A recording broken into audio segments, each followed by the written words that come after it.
سندھ کے شہر حیدرآباد میں قائم بورڈ آف انٹرمیڈیٹ میں رکن شورا عبدالوہاب اتاری نے کنٹرولر امتحانات حیدرآباد تعلیمی بورڈ ڈاکٹر مسرور احمد زئی سے ان کے دفتر میں ملاقات کی اور دعوت اسلامی کے دینی و فلاحی کاموں کے حوالے سے بتایا. نیز شعبہ تعلیم کے تحت نجی اور سرکاری تعلیمی اداروں میں ہونے والی ایکٹیویٹیز کے حوالے سے بھی آگاہی دی اور انہیں شارٹ کورسز کا ذہن بھی دیا. رکن شورا نے مسرور احمد زئی کو عالمی بدری مرکز فیضان مدینہ کا وزٹ کرنے اور آل پرائیویٹ اسکولز حیدرآباد ڈویژن کے تحت سیمینار کا انعقاد کرنے کی ترغیب بھی دلائی. آخر میں عبدالوہاب اتاری نے انہیں مکتبۃ المدینہ کا رسالہ آخری نبی صلی اللہ علیہ وسلم کی پیاری سیرت رسالہ تحفے میں پیش کیا.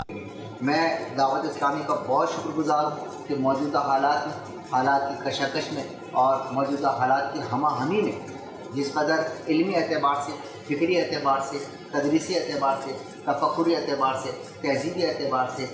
جو کام آپ کر رہے ہیں وہ شاید میرے خیال میں اللہ ہی آپ سے لے رہا ہے تو ممکن ہو سکتا ہے. قابل مبارک ہے آپ کا ہر قدم اور قابل مبارک ہے آپ کا ہر منصوبہ. میں آپ کے ساتھ ہوں انشاءاللہ. ناظم امتحانات حیدرآباد